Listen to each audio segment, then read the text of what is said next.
Assalamualaikum warahmatullahi wabarakatuh. Perkenalkan, nama saya Sifania Zahar dari kelas 12 IPS 2 SMAN 4 Bekasi. Kali ini saya akan membahas tentang pengaruh kemajuan iptek terhadap NKRI. Kemajuan teknologi saat ini bertumbuh dengan sangat pesat. Hal ini tidak bisa terelakkan lagi lantaran banyak inovasi-inovasi yang telah dihasilkan dari berkembangnya ilmu pengetahuan dan teknologi atau iptek.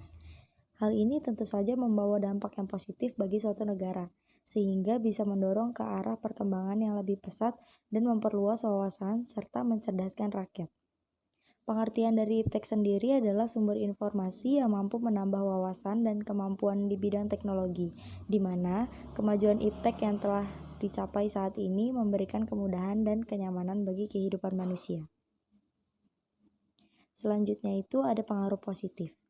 Yang pertama, ada aspek politik. Kemajuan iptek membuat nilai-nilai seperti kebebasan demokrasi dan keterbukaan berpengaruh terhadap kemajuan pikiran dan partisipasi bangsa Indonesia. Yang kedua, ada aspek ekonomi. Dalam sisi ekonomi, kemajuan iptek berpotensi mendorong penanaman modal asing, meningkatkan kemakmuran rakyat, meningkatkan kesempatan dan devisa kerja, serta makin terbukanya pasar internasional untuk produksi di dalam negeri. Yang ketiga ada aspek sosial budaya. Munculnya internet dan gadget yang canggih telah mempermudah seseorang untuk memperoleh informasi dari manapun dan kapanpun. Ini juga berperan dalam peningkatan efisiensi dalam aktivitas sehari-hari. Yang keempat ada aspek hukum. Kemajuan iptek akan memberikan efek pada pertahanan dan keamanan.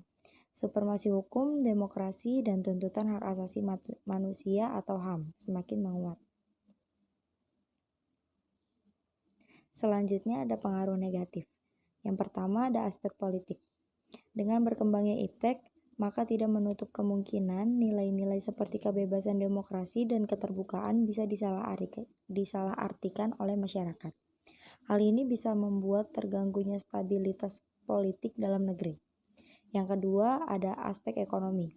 Dalam bidang ekonomi, perkembangan iptek bisa merugikan, lantaran dapat meningkatkan perdagangan bebas yang membuat terdesaknya produk lokal, timbulnya kesenjangan sosial akibat adanya persaingan bebas, kemungkinan perekonomian negara untuk dikuasai pihak asing, dan lebih buruk mekanisme pengaturan ekonomi sepenuhnya diatur oleh pasar sehingga pemerintah hanya sebagai regulator.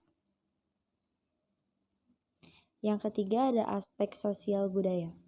Kemajuan iptek ini dapat memunculkan sifat hedonisme maupun gaya hidup konsumtif dan individualisme. Hal ini tentu saja memicu adanya kesenjangan sosial jika seseorang tidak mampu memberikan atau menerima pengaruh iptek dengan baik. Selain itu, adanya kekhawatiran akan lunturnya nilai-nilai sosial dan keagamaan. Yang keempat, ada aspek hukum. Kemajuan iptek di bidang hukum dikhawatirkan akan memunculkan tindakan anarkis dari masyarakat yang mengganggu persatuan dan kesatuan bangsa, ketahanan maupun stabilitas nasional. Oleh karena itu, perlu adanya solusi dalam menghadapi pengaturan iptek terhadap sebuah negara, sehingga kemajuan teknologi ini bisa dimanfaatkan untuk kepentingan orang banyak.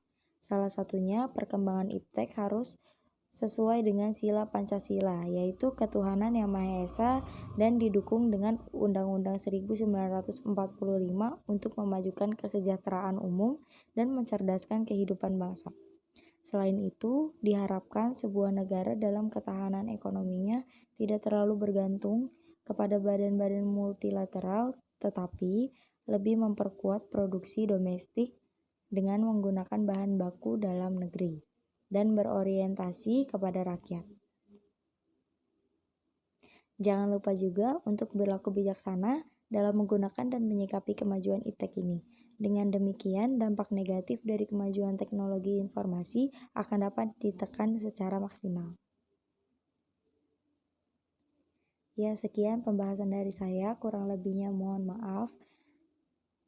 Wassalamualaikum warahmatullahi wabarakatuh.